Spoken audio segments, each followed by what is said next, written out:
Graça e paz, amados irmãos e ouvintes da Palavra de Deus. Queridos, no vídeo anterior, aqui de Ezequiel, capítulo de número 31, do versículo 1 ao 6, eu expliquei para vocês que o cedro do Líbano, na verdade, era a árvore do fruto do conhecimento do bem e do mal.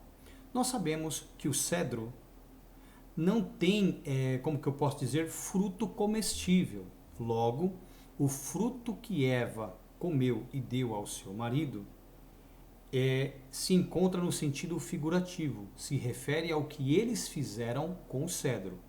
Eu expliquei também que o cedro é a mesma serpente, o atual dragão, chamado Satanás e Diabo. Diabo porque engana todo mundo. O termo diabo, diabolos, do grego, significa farsante, falsário, aquele que atua passando-se por quem não é.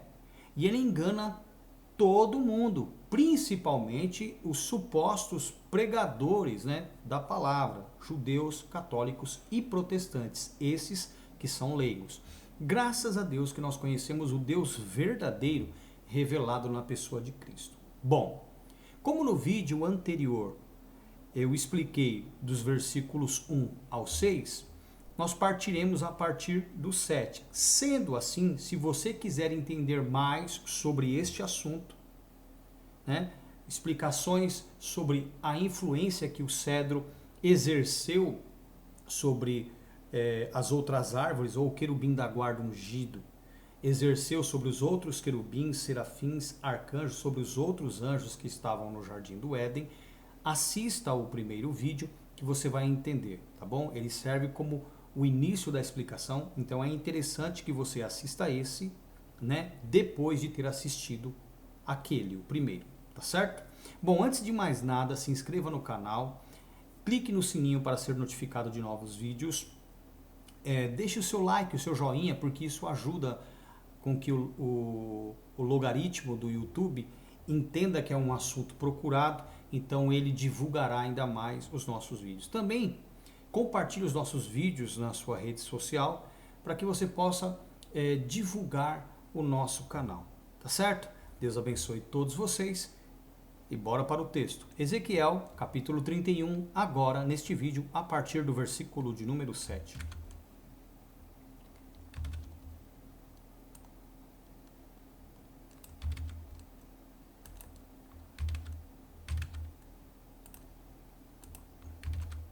Diz assim: assim era ele, o cedro do Líbano, o querubim da guarda ungido, a árvore do fruto do conhecimento do bem e do mal.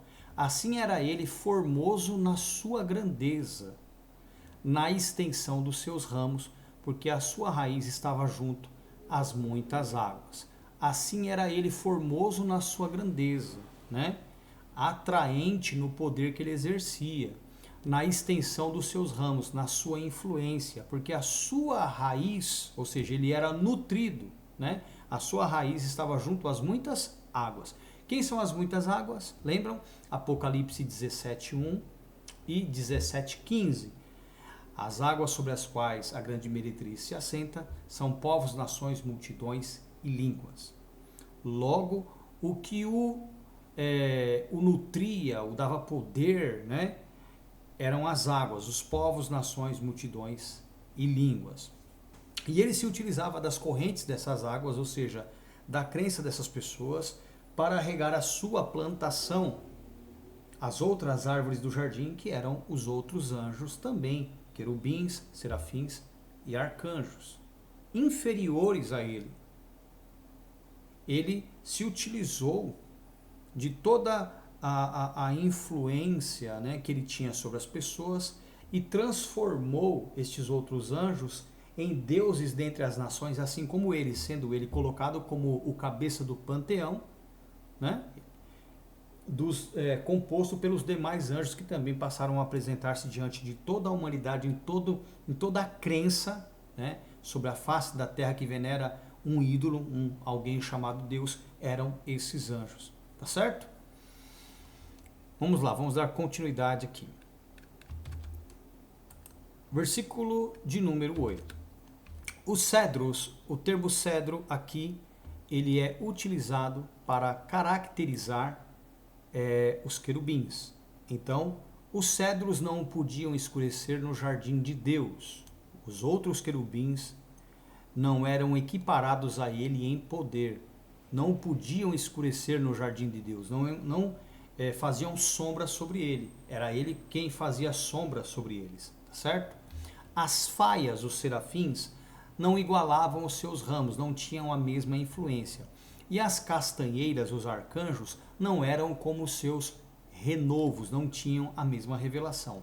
Nenhuma árvore no jardim de Deus, nenhum anjo no jardim de Deus se assemelhava a ele na sua formosura. De todos ele era o mais belo.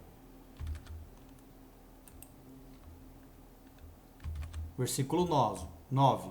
Formoso o fiz, com a multidão dos seus ramos, com toda a sua influência. E todas as árvores, os anjos do Éden que estavam no jardim de Deus, todos os anjos do Éden, do paraíso, os que estavam aonde? No jardim de Deus, tiveram o quê? Inveja dele. Tiveram inveja daquilo que ele fizera com Adão e Eva. Beleza? Versículo 10. Portanto, assim diz o Senhor. Aonde está Jeová? Aqui, na verdade, deveria constar o tetragrama, Yod Rei Vav Rei, em menção a Deus, né? Em referência a Deus, ainda que muitas vezes o tetragrama é utilizado na antiga aliança, aí, usurpado, né? Por aqueles anjos que queriam se manifestar como se fossem Deus. No Sinai e em vários outros episódios aí, principalmente no Taná, na verdade, no Taná de modo geral, né? Desde Bereshit, Gênesis, até Malaquias. Mas vamos lá. Portanto, assim diz o Senhor, o Eterno: como te elevaste na tua estatura, e se levantou o seu topo no meio dos espessos ramos, e o seu coração se exalçou na sua altura, ou seja, no poder, na influência, né? Eu o entregarei na mão da mais poderosa das nações. Quem é a mais poderosa das nações? Se aqui estamos tratando de anjos, especificamente os que estavam no jardim, então aqui essas nações são angelicais, até porque o arcanjo Miguel, ele é o príncipe de Israel, ou seja, o arcanjo protetor da nação de Israel. Então, quando se fala aqui de nação, estamos falando de nação angelical, uma potestade angelical, tá? Encabeçada, no caso, por aquele que enfrentou o querubim da guarda ungido, né? A antiga serpente, o dragão, Satanás, o diabo, numa batalha celeste. Então, entregarei a quem? O querubim da guarda ungido, o cedro do Líbano, a árvore do fruto do conhecimento do bem e do mal, a serpente, o dragão, o Satanás, o diabo. Eu entregarei na mão da mais poderosa das nações, que diz aí, que lhe dará o tratamento merecido. Pela sua impiedade o lançarei fora. Bom, o lançarei fora. Só por aqui nós entendemos que quando Adão e Eva foram expulsos do Jardim do Éden no capítulo 3, ele não foi expulso. Você pode ler lá que a serpente ela não é expulsa do paraíso. Tá? Ela não é expulsa do paraíso. O que muitos não explicam é justamente Gênesis capítulo de número 3, versículo de número 24. Né? Olha só. Gênesis capítulo 3, versículo de número 24. Nas nossas versões consta assim, ó, e havendo lançado fora o homem, após o pecado do jardim do Éden, pôs querubins ao oriente do jardim do Éden e uma espada inflamada que andava ao redor para guardar o caminho da árvore da vida. Isso é o que consta em nossas versões. Só que se você tiver em mãos um dicionário Vini da CPAD, da Casa Publicadora das Assembleias de Deus, um material utilizado na teologia, né, da Igreja Assembleia de Deus. Lá consta o seguinte, lá ensina que deveria constar assim em Gênesis 3:24, e havendo lançado fora o homem, fez habitar no templo o querubim, não os querubins, o querubim ao oriente do jardim do Éden, ou a leste do jardim do Éden, e uma espada inflamada que andava ao redor para guardar o caminho da árvore da vida. Essa alteração, obviamente, que ela é proposital nas nossas traduções, para que nós não tenhamos acesso a esta informação, a qual seria conflitante, que após o pecado, o Senhor fez habitar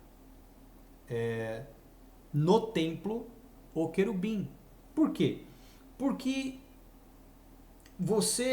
a prova do Deus que você tem é a devoção que lhe presta. Então as suas obras é que revelam o Deus que você serve.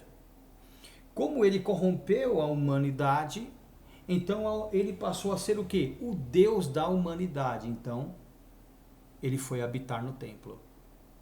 E dali o engano se espalhou. Obviamente que ele teve chances, né, para mudar, porque ele era estabelecido, mas ele não aproveitou e na tentação de Cristo ele tentou corrompê-lo. Mas o Senhor o desmascarou e tentou várias vezes, por intermédio de algumas pessoas, destruí-lo. Mas não conseguiu até o momento adequado, onde Deus entrega o seu Filho em sacrifício pelos pecados da humanidade. Tá certo? Vamos dar continuidade aqui.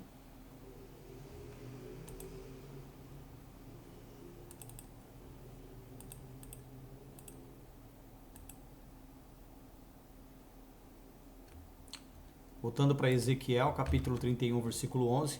Eu o entregarei na mão da mais poderosa das nações, que lhe dará o tratamento merecido pela sua impiedade. O lançarei fora. Quem era essa poderosa nação? Vamos lá, Apocalipse, capítulo 12, a partir do versículo 7. O que diz aí? Houve batalha onde? No céu. Houve batalha onde? No céu. Miguel e os seus anjos batalhavam contra o dragão, e batalhavam o dragão e os seus anjos. Mas que diz aí? Mas não prevaleceram, nem mais o seu lugar se achou nos céus. Então quer dizer que eles tinham lugar nos céus. Então, como eu expliquei, em Gênesis 3 você pode conferir que quem é expulso, os que são expulsos do jardim após o pecado são apenas Adão e Eva. A serpente permanece lá porque ela era estabelecida. Ok? Satanás era estabelecido e passou a habitar no templo porque ele corrompeu a humanidade passou a ser dele. O mundo passou a ser dele. Tá certo? Passou a ser dele. Ele passou a exercer poder sobre todo o mundo. Isso aqui é para vocês entenderem. A prova disso, né, que desmente aí toda essa teologia corrupta que diz que ele foi expulso antes da fundação do mundo, alguns falam que foi depois do pecado de Adão e Eva, tudo mentira. A prova disso está aqui, olha. Vamos lá. Jó,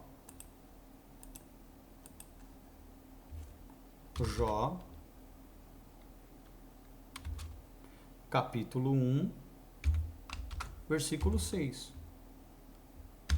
Olha o que diz.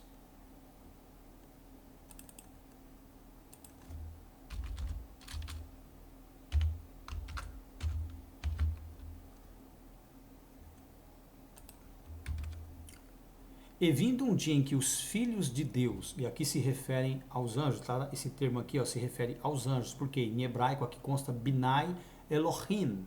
O que significa Benai, né? Na verdade é Benai Elohim. Esse termo é aplicado em referência à filiação dos anjos a Deus, não que fossem filhos literalmente, tá? Porque a nenhum dos anjos Deus disse, tu és meu filho, eu hoje te gerei.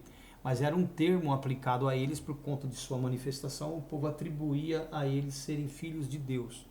Tá? Então, vindo um dia que os filhos de Deus, os anjos, eu vou provar isso para você, que o que eu disse, que essa minha explicação é correta, aqui, ó. Versão NVI. Num outro dia em que os anjos vieram apresentar-se ao Senhor, e Satanás também veio com eles para apresentar-se. Então, os filhos de Deus são os anjos, como eu acabei de explicar para vocês. Voltando para a versão revista e corrigida. E vindo um dia, versículo aqui. E vindo um dia em que os filhos de Deus vieram apresentar-se perante o Senhor, veio Satanás entre veio também Satanás entre eles. Então, quando os anjos foram apresentar-se ao Senhor, quem estava lá? Satanás. O mesmo acontece no capítulo 2, versículo 1. E vindo outro dia em que os filhos de Deus vieram apresentar-se perante o Senhor, veio também Satanás entre eles apresentar-se perante o Senhor. Logo, entendam bem isso, logo, Satanás só foi expulso depois da derrota contra Miguel. Quando ele foi derrotado por Miguel, daí então ele foi expulso, ele perdeu o seu lugar nos céus. Voltando lá para Apocalipse, capítulo 12, versículo 8. Mas não prevaleceram, nem mais o seu lugar se achou nos céus. Então eles tinham até então. Versículo de número 9. E foi precipitado, lançado fora, o grande dragão, a antiga serpente, chamado o quê? O diabo e Satanás, que engana todo mundo. Ele foi precipitado na terra e os seus anjos foram lançados com ele. Ele foi precipitado aonde? Na terra. Na terra. E os seus anjos foram o quê? Lançados com ele. Certo? Vamos voltar lá para Ezequiel, capítulo de número 31.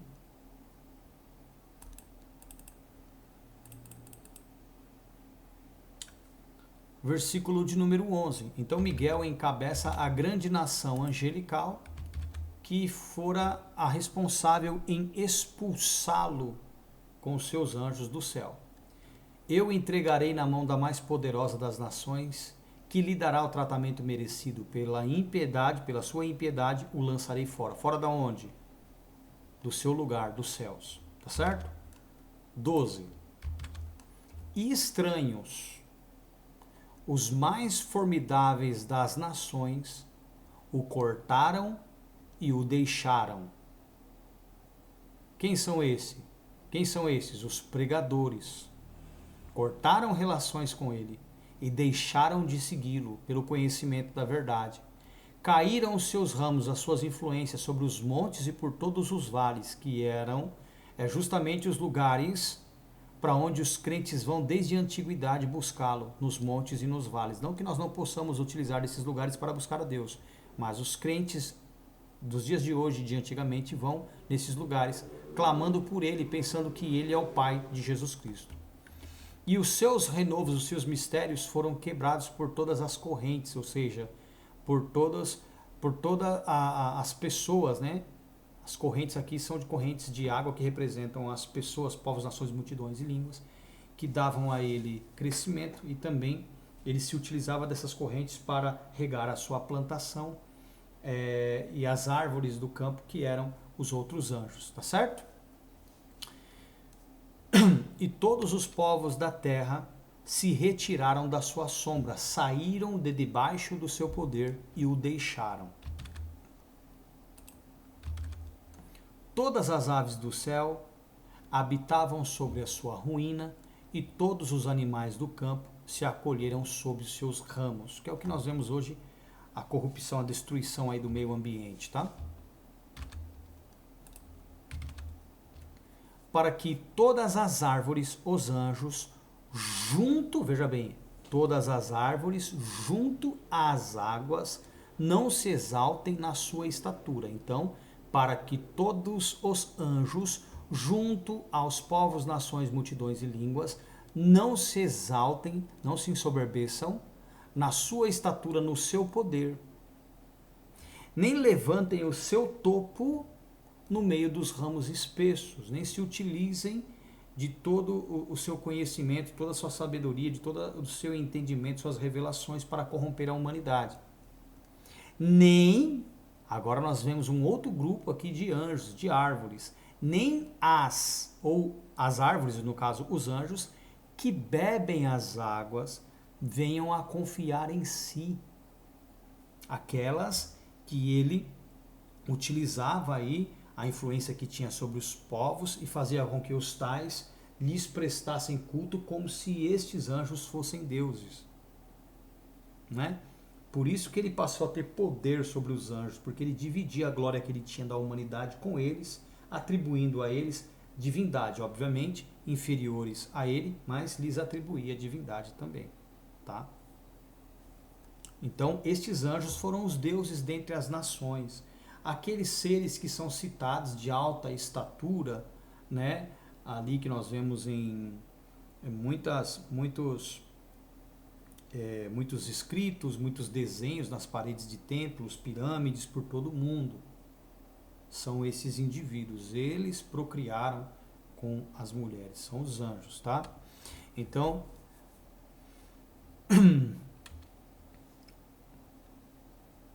e nem as que bebem as águas, os anjos que bebem as águas, que era distribuída a eles aí a devoção dos povos, né, das pessoas do mundo, venham a confiar em si por causa da sua altura, do seu poder. Porque todos estes que bebem as águas estão entregues à morte até a terra mais baixa, no meio dos filhos dos homens, com os que descem a cova. Lembra que quando nós lemos lá em Apocalipse que Satanás foi expulso para a terra? Pois é, os outros anjos foram expulsos com ele também. Até a terra mais baixa, no meio dos filhos dos homens, com os que descem a cova, com os mortais, com aqueles que são passivos de morrer. Eles alcançaram o mesmo juízo, serão mortos como qualquer ser humano. E eles hoje estão habitando dentre nós, tá? Satanás. De repente você passa até por um anjo caído na rua e você nem sabe que ele é um anjo caído. Você nem imagina. Eles estão por trás de governos, eles atuam aí nas forças, nos poderes. Eles são corruptos, tá? Assim diz o Senhor, o Eterno, no dia em que ele desceu ao inferno, fiz eu que houvesse luto, fiz cobrir o abismo, que é a terra, por sua causa, e retive as suas correntes, né, os seus devotos, e elas detiveram-se, e cobri o Líbano de preto, que é a região que fica o jardim do Éden, por causa dele, e todas as árvores do campo, por causa dele, desfaleceram, desanimaram, tá? Foram enfraquecidas. Ao som da sua queda, quando Cristo foi para a cruz, lembra que quando Cristo expira, que ele fala ao Pai, em tuas mãos entrego o meu espírito, o que aconteceu? Trevas e um grande terremoto. Então, ao som da sua queda, fiz tremer as nações. Quando o fiz descer ao inferno com os que descem a cova. E todas as árvores do Éden, não de modo geral, a flor do Líbano e o melhor a flor e o melhor do Líbano, todas as que bebem as águas, tá? Todas aquelas que ele se utilizava das águas, povos, nações, multidões e línguas, e as colocava como deuses, recebendo veneração, né, dessas águas, desses povos, as correntes que regavam, né, a sua plantação, as outras árvores, os anjos. Todas as que bebem as águas se consolam na terra mais baixa. Também estes, com ele, descerão ao inferno, terão o mesmo juízo, e juntar-se-ão aos que foram traspassados à espada, ou seja, aqueles que foram condenados pela transgressão da lei. Sim, aos que foram seu braço. Quem são esses? Os homens que transgrediram a lei de Deus. Também estes anjos que bebiam das águas, né, que aceitaram que por meio das águas ele acabou corrompendo-os, passou a exercer poder por meio da influência, né, dividindo aí a glória que a humanidade lhe prestava, lhe dava poder com a veneração a estes anjos como deuses. Então, também estes com ele, estes anjos, com ele descerão ao inferno e juntar-se aos que foram traspassados à espada, ou seja, aqueles que foram condenados pela lei de Deus. Quem são esses? os transgressores da lei de Deus, aqueles que pregam a abolição da lei de Deus, os que transgridem, né, os mandamentos de Deus, os que, enfim, os que abandonaram a lei de Deus, os que transgridem e os que pregam a sua abolição, os pastores. E juntar-se-ão aos que foram traspassados à espada, aos transgressores da lei. Sim, aos que foram seu braço, ou seja, serviram de instrumento ao falso Deus, né, a Satanás, nas igrejas corrompendo o povo. E que estavam assentados à sombra no meio das nações, debaixo do seu poder no meio das nações, corrompendo os povos e levando os povos a venerá-lo como se ele fosse Deus, pensando que ele é Deus. Entenderam, meus amados irmãos?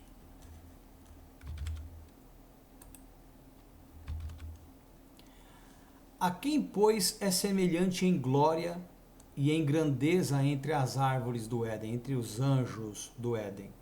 Todavia descerás com as árvores do Éden, com os anjos do Éden, à terra mais baixa, no meio dos incircuncisos, jazerás com os que foram traspassados à espada, os que corromperam, os que transgrediram os mandamentos, abandonaram os mandamentos, se levantaram contra o santo concerto da lei de Deus, né? Aqui fala da lei de Deus, e os que transgrediram, né, os mandamentos de Deus, aboliram os mandamentos de Deus.